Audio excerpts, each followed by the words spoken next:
Muy buenos días otra vez a todos. Estamos con el próximo ponente, que es Pablo Muñoz del Olmo. Él va a hablar sobre la amenaza de los riesgos antrópicos y naturales en los campanarios.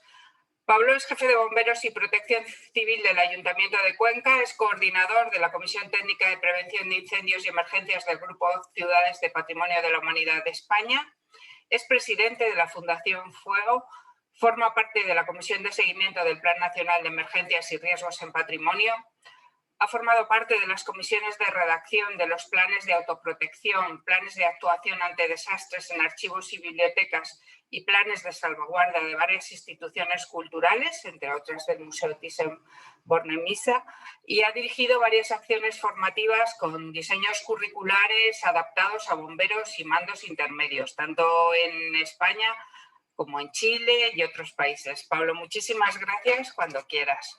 Muy bien, gracias a ti, Soledad, por invitarnos a este reto, ¿no? Voy a intentar compartir la pantalla, a ver si sé hacerlo. Como bien decíamos, realmente las amenazas sobre la conservación del patrimonio cultural no solamente tiene que estar referida a la conservación preventiva o la restauración que hace paso del tiempo, ¿no? Como hablábamos, también es importantísimo que estar preparados para la protección de nuestro patrimonio frente a esas actuaciones o esos actos súbitos que pueden ocurrir y son un verdadero desastre y que están ocurriendo en nuestros campanarios, en nuestras iglesias, en nuestras catedrales, a través de unos efectos de riesgos antrópicos realizados por el hombre, como pueden ser cuestiones bélicas, incendios, vandalismo, o también pues, cuestiones de riesgos naturales. Hemos tenido riesgo volcánico, hemos tenido también rayos, tenemos terremotos, tenemos inundaciones. Bien, todo eso realmente viene sin previo aviso. Hay que estar organizados, preparados en lo que podamos, pero sobre todo hay que intentar defenderlo, consolidarlo y sobre todo rehabilitarlo. Porque al fin y al cabo es parte de nuestra esencia, parte de nuestra vida, es nuestra identidad cultural. Ahí tenemos, por ejemplo, un símbolo de lo que hemos tenido este año, de la amenaza del volcán de La Palma, y esta iglesia, la iglesia de todo, que es un campanario, pues fue para todos un símbolo de resistencia hasta que al final no pudo ser.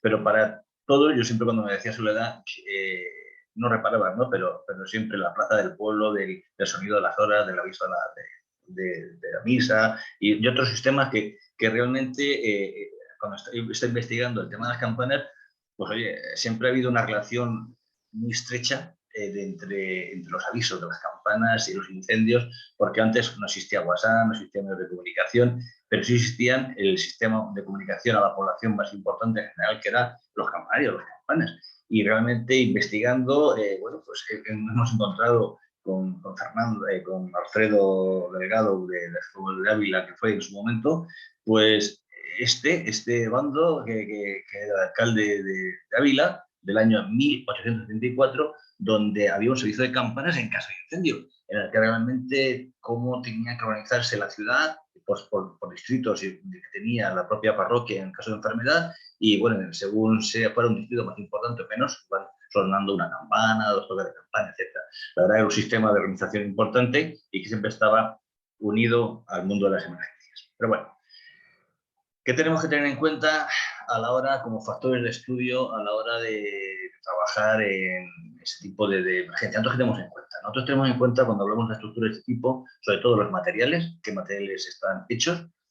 Uno, por un lado, para evitar riesgos efectos sísmicos, lo que vamos a hablar, o incendios.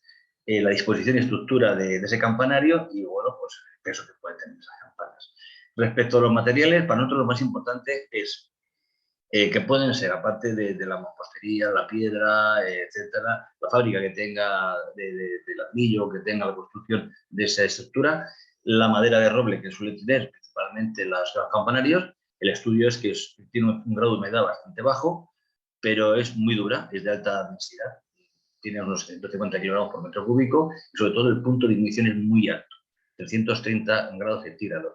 Para que se haga una referencia, la media del punto de ignición de las maderas medianas o blandas son 250 grados centígrados. ¿Qué quiere decir eso? Pues que le va a costar mucho arder a esa madera. Eso sí, una vez que arde, va a ser pues imparable el apagar ese incendio. Y luego también se usa el hierro. El hierro detectado bueno, pues que hubo cambio en los yugos de las campanas, se cambiaban, o en esas restoraciones que se hacían, nos quitaban los yugos de madera y se cambiaban, sobre todo en los años 70, por yugos de hierro. A esto hay que decir que, bueno, pues tiene un problema, que no tiene un comportamiento elástico como la madera y en caso de un movimiento sísmico, bueno, pues transmite con más fuerza el movimiento al resto de lo que es la fábrica de la construcción. Respecto de la estructura, bueno, pues siempre estos campanarios están, bueno, pues esos las verticales, más altas que la propia cubierta de las iglesias, por el fin de, seguramente, de que la sonoridad de las campanas saliera, tuviera más capacidad y llegaran más lejos. Construidas laterales frente o espalda en los altos de las iglesias y sobre todo que se van a elevar por cualquier otro edificio. Formarán parte del skyline, ¿no?, de las ciudades. La estructura, bueno, vamos a ver que pueden ser muy simples, como los arcos donde se sujetan las campanas, otros que pueden ser que estén totalmente sobrecargados ese arco y ese campanario de espadaña de los pelos de las campanas, u otros más artísticos, ¿no? Otros tenemos que pueden ser más artísticos donde están dentro de las campanas. En cualquier caso, son estructuras elevadas, con mucho peso y que de alguna manera, bueno, pues habrá que tener en cuenta. Y hablando del peso, bueno, dentro de esas estructuras, pues puede ser que tengamos esa estructura de madera para sujetar las campanas e incluso, bueno, tornavoces que puedan sujetar toda la estructura de campanas y que puedan proteger de esa manera, bueno, pues, la sujeción del campanario. Bien, el peso es importantísimo a la hora de trabajar porque ya veremos la importancia que tiene ese sistema tanto de un incendio como en un momento sísmico, que son los riesgos principales que vamos a hablar. Bueno, hemos estado investigando y realmente vamos a hablar de Notre Dame, de los pesos que tenían las campanas que tenía Notre Dame, algunas hasta de 100.000 kilos, y bueno, no sé si los datos que tengo son erróneos o no, los acabo de internet, de la Catedral de Pamplona, la Catedral de la María, con unos 12.000 kilos, la Catedral de Toledo, la que refundieron la campana, era unos 17.800 kilos, y realmente la más pesada es la que tiene el Kremlin en Moscú, esa foto es mía, que la hice porque me sorprendió, más que la arquitectura, que también es estupenda, y la campana que era inmensa, y hice una fotografía para aquello sin saber qué me va a valer para esta presentación. Bueno, pues son 250.000 kilos que pesa la campana que está situada en el Kremlin. Esto va a ser factores importantes a la hora de trabajar en una emergencia, tanto por incendio como por terremoto. Pero cuando nos planteamos las emergencias de los campanarios, primero a nivel, ya no solamente de bomberos, de personal de emergencias, sino a nivel de pues un propietario de institución cultural, de campanario, incluso un restaurador, tenemos que ver qué es lo que tenemos que hacer. Siempre en emergencias de patrimonio cultural, sobre todo en campanarios, tenemos que tener una previsión. Prever qué puede ocurrir. ¿Qué tipo de siniestros pueden ocurrir? Vamos a hacer un estudio realmente de qué riesgos nos pueden acechar a ese patrimonio. Una vez que lo sabemos, vamos a intentar prevenir, vamos a poner medidas para que eso no ocurra y si ocurren, vamos a estar preparados, vamos a estar organizados para intentar dar una respuesta. Luego está la fase de intervención para intentar parar ese fuego o estabilizar ese campanario y la última fase ya recuperar. Todas estas 4 fases las vamos a ver tranquilamente en los ejemplos que vamos a ver que son importantes. Bien, los riesgos a tener en cuenta, pues hay unos que son de naturaleza antrópica, que son los producidos por acción del hombre, ¿no? Tendríamos pues, enfrentamientos bélicos, terrorismo, robo, vandalismo, incluso incendios, y otros por daños mecánicos, padeos por fuego. Todo esto son los riesgos que solemos plantear dentro de un museo o institución cultural, ¿no? Pero realmente lo que a nosotros nos va a importar actualmente van a ser ríos naturales, lo que va a afectar a campanarios, son ríos naturales, ríos volcánicos, como por ejemplo el que nos ocurrió como he dicho, la famosa símbolo de la resistencia de la iglesia de Todoque en La Palma, que bueno, que al final fue engullida por el volcán, que bueno, poco más se puede hacer que pues, sacarle los bienes muebles y sacar lo que pueda para su conservación y no podemos hacer mucho más. En cuanto a ríos naturales tenemos también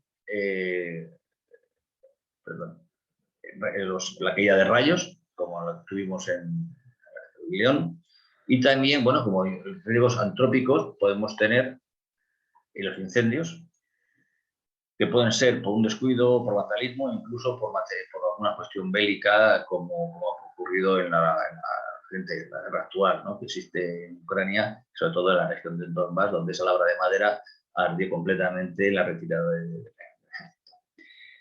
Bien, riesgos naturales que vamos a trabajar van a ser precisamente los terremotos. Y después de hablar mucho sobre el tema de campanas y no campanas y sobre estructuras, yo sí que quiero que se queden con esa imagen en la que es de un terremoto de Lorca y principalmente de los daños, que es la foto típica de los productos de un terremoto y explicaremos por qué.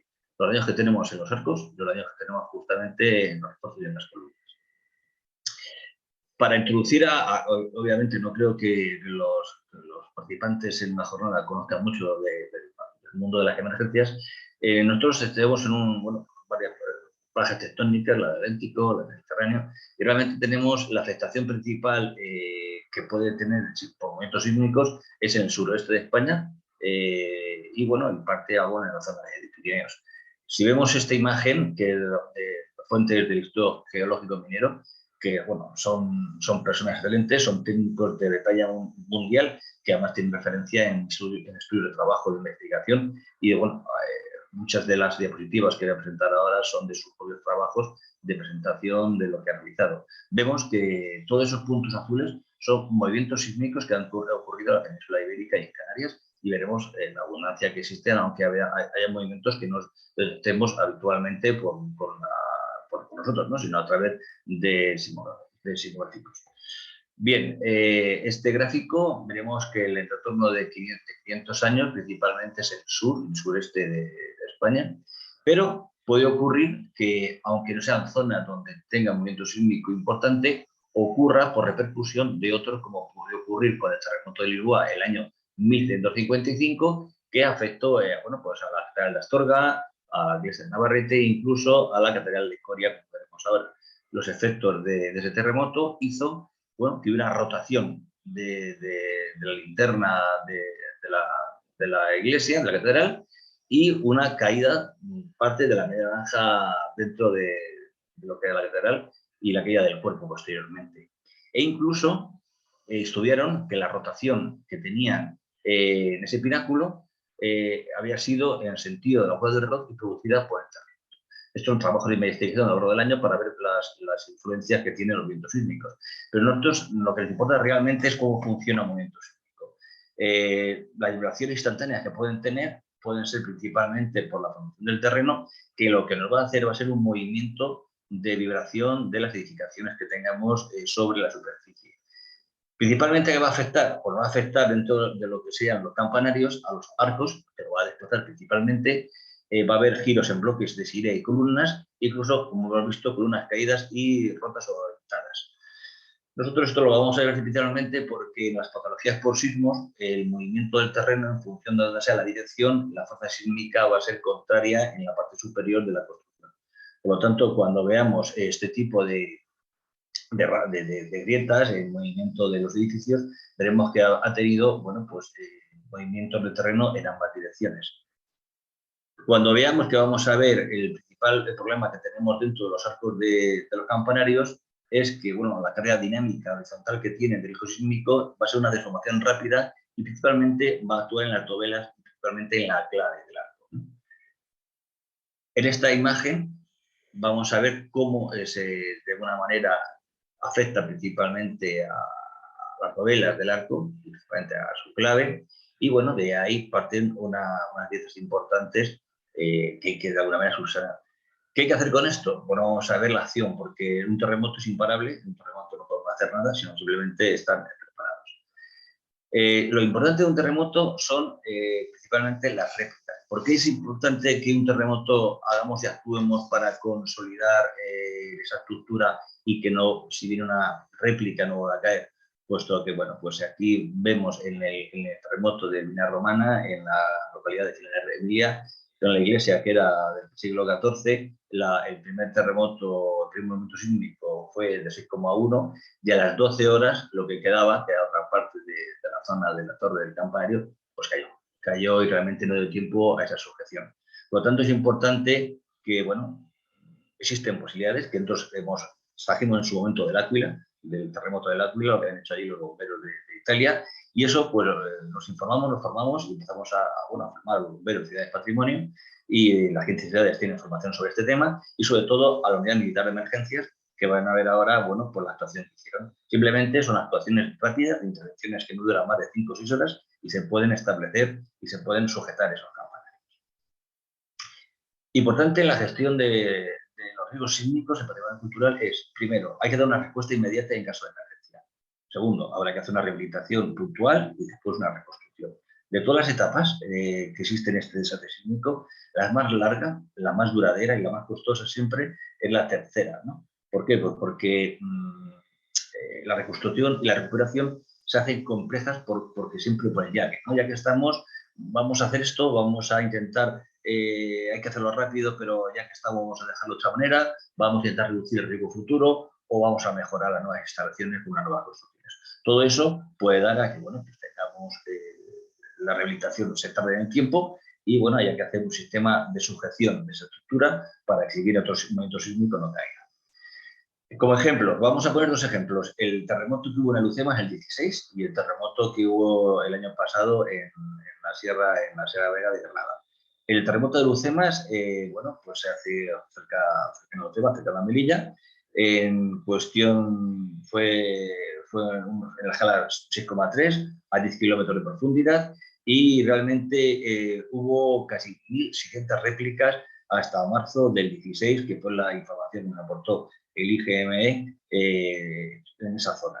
Realmente importante, sobre todo en esas horas de del terremoto, vean cómo suben, van viendo las réplicas que están existiendo y que realmente hay un movimiento de esas edificaciones, pueden ser más importantes o menos importantes, sobre todo en zonas que están debilitadas estructuralmente, puede ser más complicado. No solamente en tiempo cercano, sino realmente puede ser también en el tiempo. La primera parte fue cuando el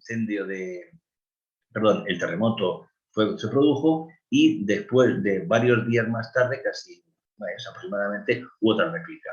Entre esta fase de aquí trabajaron el personal de la UME en Melilla para poder estabilizar, como vamos a ver ahora. Hicieron varias actuaciones en varias instituciones militares porque lo dejaron trabajar en otras zonas y realmente sujetaron en estas cuestiones este campanario de la capilla castrense que había en Melilla y que, si se dan cuenta, bueno, pues tenía importantes fracturas, tanto la parte superior como la inferior, e incluso tenían fracturas de 8 columnas, aquí se ve claramente. Ante esta situación, bueno, lo que buscaron principalmente era, primero, actuación inmediata es sacar los bienes muebles. Bajaron la campana para evitar pesos en el campanario y poner a buen recaudo, y sobre todo los bienes muebles que no se podían mover, los bienes que había que proteger in situ, protegieron los retablos con un material sobre todo para cuestiones de polvo, agua, etc. Una vez que hacen esa protección, quitan el peso de la campana para evitar posibles réplicas que pueda afectar al movimiento y la oscilación del campanario y protegen los bienes muebles, se van a dedicar a lo que es la sujeción propia y rápida del campanario. Para ello utilizan un sistema de velas que van a poner con contrafuertes y mientras buscan un sistema de sujeción más importante, pues hubiera una réplica, lo que hacen, les costó cerca de las 12-15 horas hacerlo, hacen un sistema de sujeción mediante tablero. Una vez que lo han terminado, al día siguiente y con la claridad, empiezan a trabajarlo con cables de acero. Primeramente lo que hicieron fue sujetar la torre a las velas con eslingas, ¿vale? Esto es el sistema parecido a lo que han visto en la fotografía de la convocatoria del seminario, que lo hicimos en una espadaña aquí en Cuenca, en el Hospital de Santiago, y realmente lo que es este campanario se quedó sujeto perfectamente a través de estas velas y sobre todo de cables atirantados, que fue importante con el fin de que hubo otras réplicas y esto no se movió. El pináculo que tenía obviamente desapareció, pero lo que fue realmente, igual que se cayó en otras edificaciones posteriormente, aquí estas que realmente sujetaron la UME, pues quedaron de pie. Otra de las cuestiones es la serie sísmica de la Vega de Granada, en la actuación de los bomberos en la iglesia de la Espadaña de Santa Fe. A ellos, al llegar allí, después de febrero del año 21, cuando vieron ese momento sísmico, detectaron que había unas grietas, sobre todo en los arcos del campanario, y algunos desprendimientos de algunos ladrillos que tenían en el arco. Las actuaciones que hicieron ellos fueron actuaciones de sujeción. En la primera parte que trabajaron fue sujetar y lo que era el arco y la campana, y posteriormente con un sistema de velas y un sistema de lindas sujetaron esta espadaña. Realmente la actuación puede durar entre 6 u 8 horas con personal especializado y con material. Lo dejaron perfectamente al día siguiente, pues intentaron poner otros sistemas metálicos con el fin de que tuvieran más fuerza y tuviera más hoja. Esto es lo que podemos hacer en caso de terremotos, es decir, vamos a intentar estabilizar que no se nos caiga esa construcción ya dañada y vamos a, de alguna manera, intentar posteriormente y sin mucha demora, crear la reconstrucción o la rehabilitación. Pero lo importante es la sujeción y que no pueda caer. Ante los terremotos, ¿cómo vamos a hacer? Ante los incendios, mucho podemos hacer, porque la mayoría de los problemas que hemos tenido en los desastres de los campanario de las iglesias son de los riesgos antrópicos producidos por los incendios. Los incendios que afectan a los campanarios pueden ser de muchos, con muchas causas, ¿no? Pueden ser que sean algunos que sean intencionados, otros que tengan una negligencia humana, otros que pueden ser con trabajos de mantenimiento, principalmente con los trabajos de mantenimiento y trabajos de restauración es cuando realmente se producen los incendios y los problemas.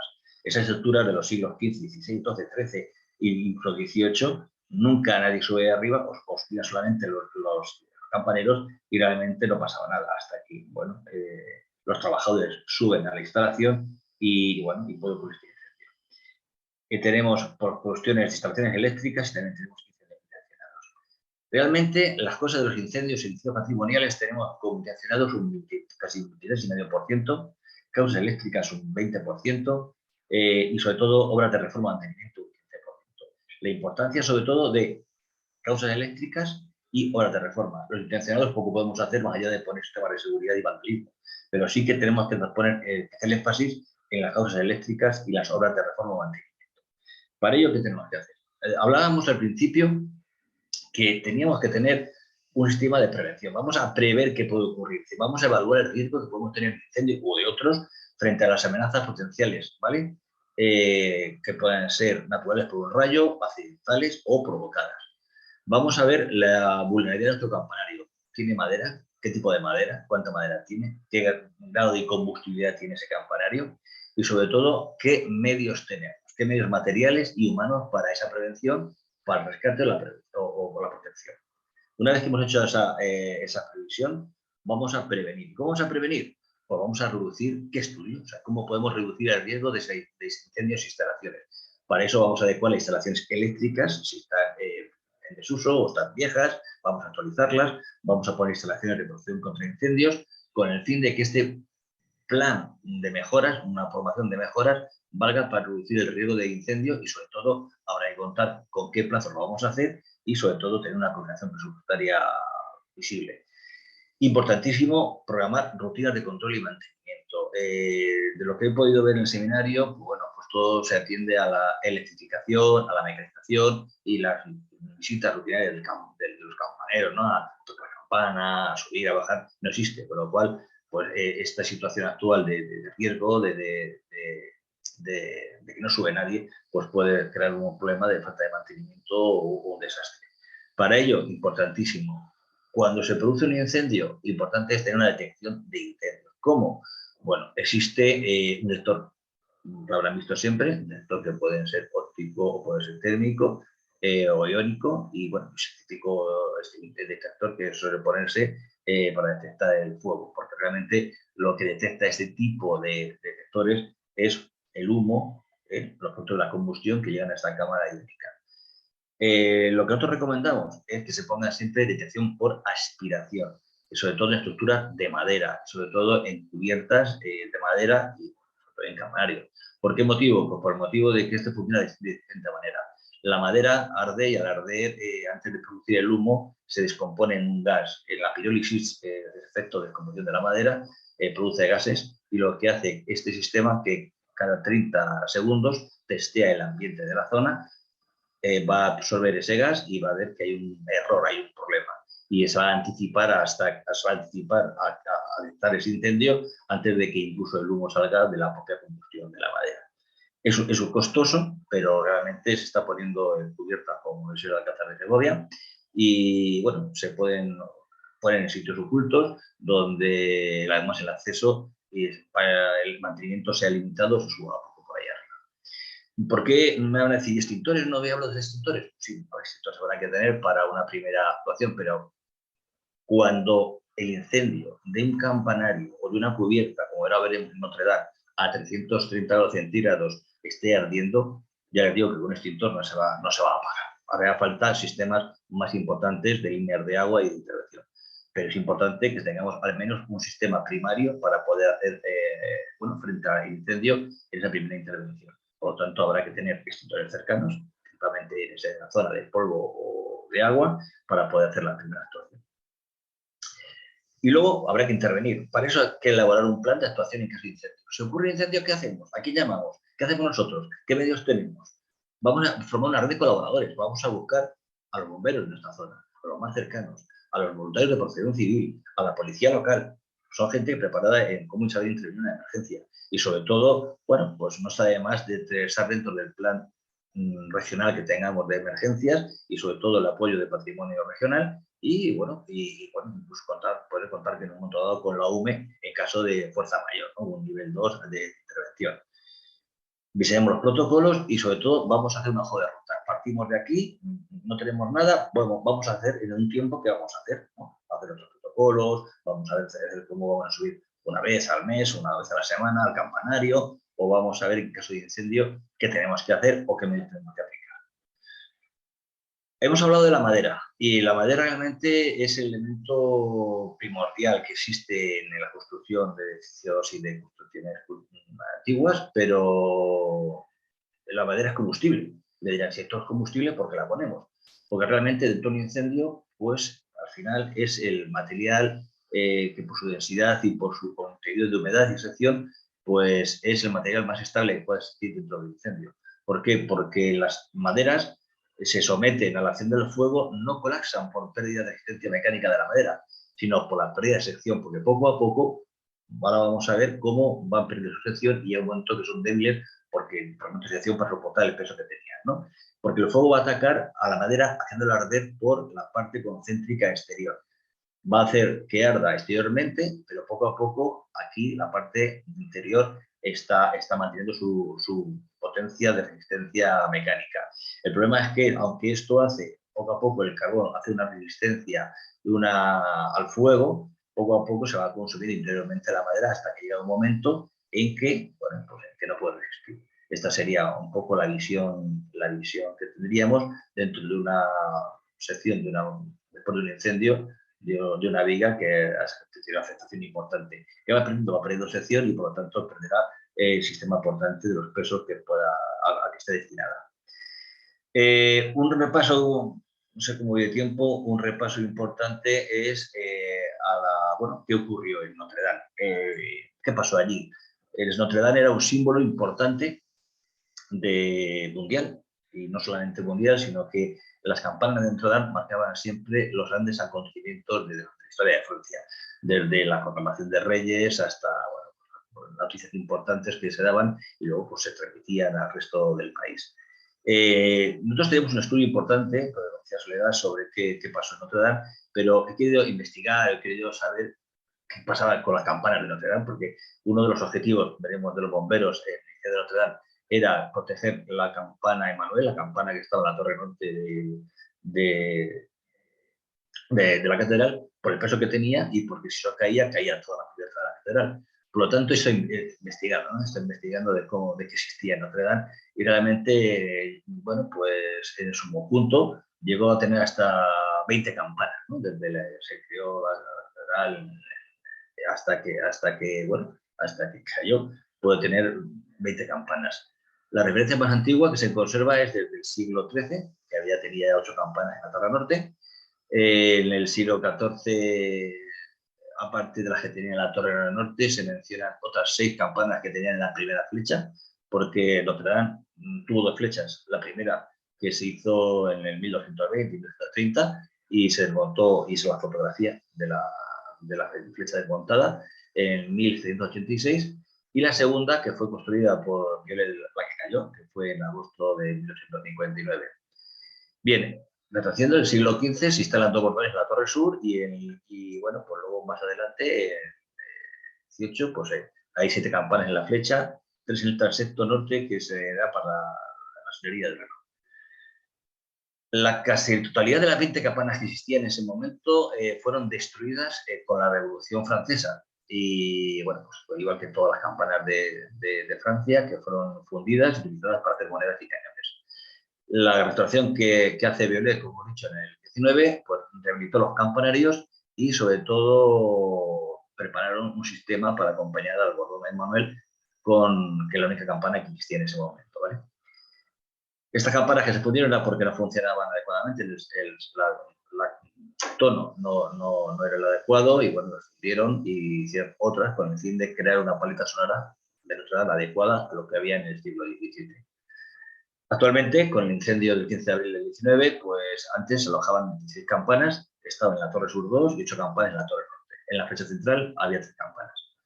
Bien, con todo ello, pues un homenaje a la campana principal, la campana de Manuel, que fue la que se quedó y la que los bomberos de Francia de París intentaron defender, que tiene su historia importantísima también. Me pareció curioso, ¿no? Incluso me pareció curioso, alguien ajeno al mundo que cada campana tenía su sonido armónico para poder montar esa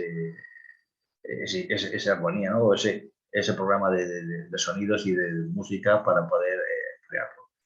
Bien, importante para nosotros es que el peso de esa campana pesaba 13 toneladas y veremos entonces el porqué de la importancia. Realmente la Catedral de Notre Dame era una estructura de cubierta totalmente de madera de roble, que bueno, tuvo un problema una vez que ardió, veremos qué causa por la que ardieron. El fuego no estaba compartimentado, que fue debajo de la flecha, pues bueno, fue imparable porque era un día de mucho viento, imparable porque la altura era importantísima, es decir, había que sacar agua desde la parte de cero hasta casi los 60 metros que teníamos de altura, era complicadísimo.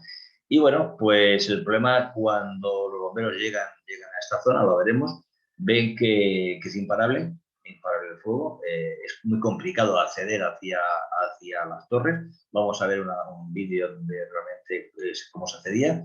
Y bueno, el problema que tiene es que si el fuego llega a la Torre Norte y a la Torre Sur y ardían la estructura de madera que sujetaba la Torre Manuel, con el propio peso que tenía, iba a caer la Torre Norte, de ello colapsaría la Torre Sur y con la debilidad que tenía la cubierta donde estaba sujetando la guardia de crucería, caería toda la catedral. Por lo tanto, el esfuerzo principal que hicieron los bomberos fue trabajar en la Torre Norte para defender a la campana de Manuel.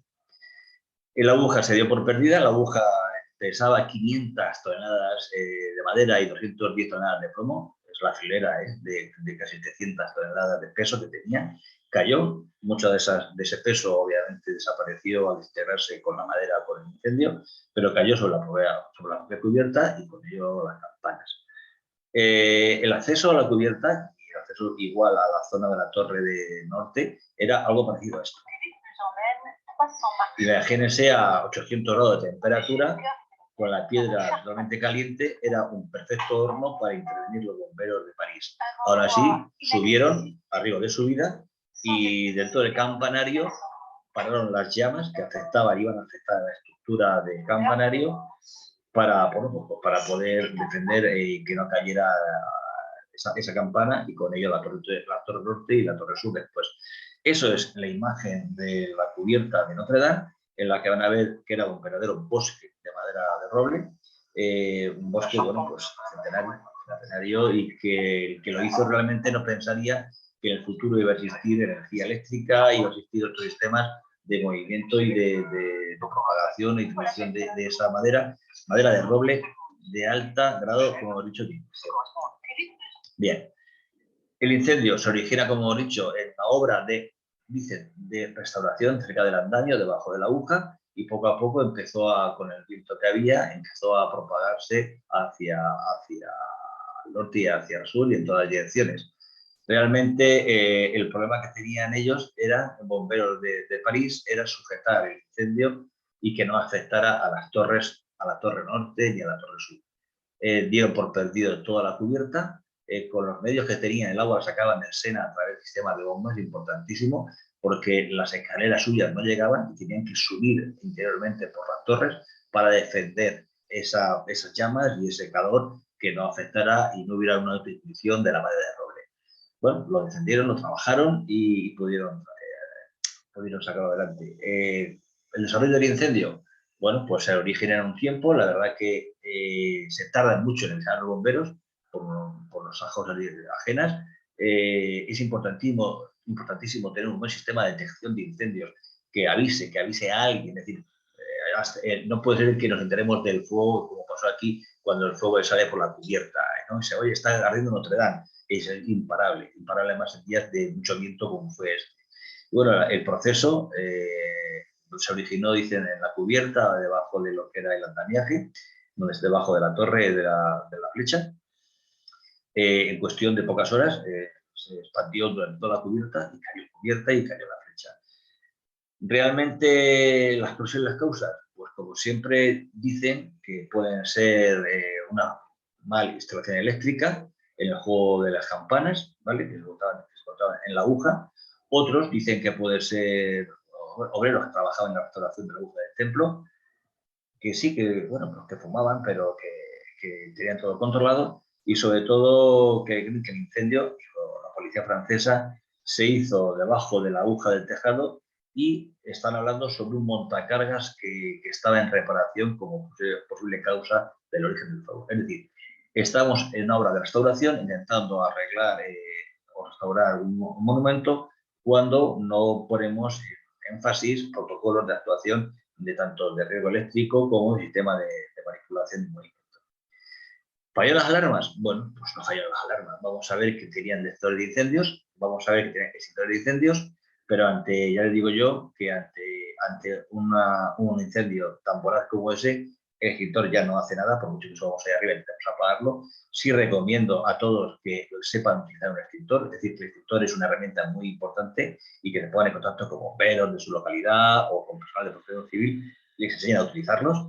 Y bueno, pues pongan un sistema adecuado de detección de incendios para que les avise inmediatamente cuando ocurre ese problema ahí arriba. Porque, insisto, arriba no vive nadie y arriba seguramente veamos el incendio cuando ya salga la llama por la ventana, ¿no? Por las cubiertas. Aquí los bomberos, ten en cuenta que para apagar este tipo de incendios no vale con extintor, hay que subir agua arriba y hay que subir alturas importantes. Para eso, bueno, hay que tener en cuenta que tenemos que tener, hay que acceder, hay que subir agua a esa altura, hay que tener cuidado por el colapso de las torres y, sobre todo, bueno, ahí tuvieron problemas por el acceso, dificultad de abastecimiento de agua, porque incluso utilizaron las barcas de los bomberos desde el Sena para poder bombear el agua y subirla hacia arriba, y sobre todo la frente del viento que había. Bien, esto fueron las imágenes rápidas, como se inicia la zona de la cubierta y la flecha, y poco a poco, en cuestiones de minutos, se va propagando hasta que el origen de lo que ahora estamos hablando llega a las 8 menos 10 de la tarde a intentar, bueno, de alguna manera atacar las torres norte y sur de Notre Dame, donde estaba la torre, la campana de Manuel, y de alguna manera los bomberos de París, cuando llegaron media hora después de que el incendio se estaba produciendo, dieron por perdida la cubierta, aunque intentaron confinarla, y se dedicaron exclusivamente en esa zona a defender el campanario de la Torre Norte. Y bien, estas son las cuestiones importantes y rápidas que quería comentarles. Yo espero que haya podido respetar el tiempo, Soledad, y nada, abierto a las preguntas.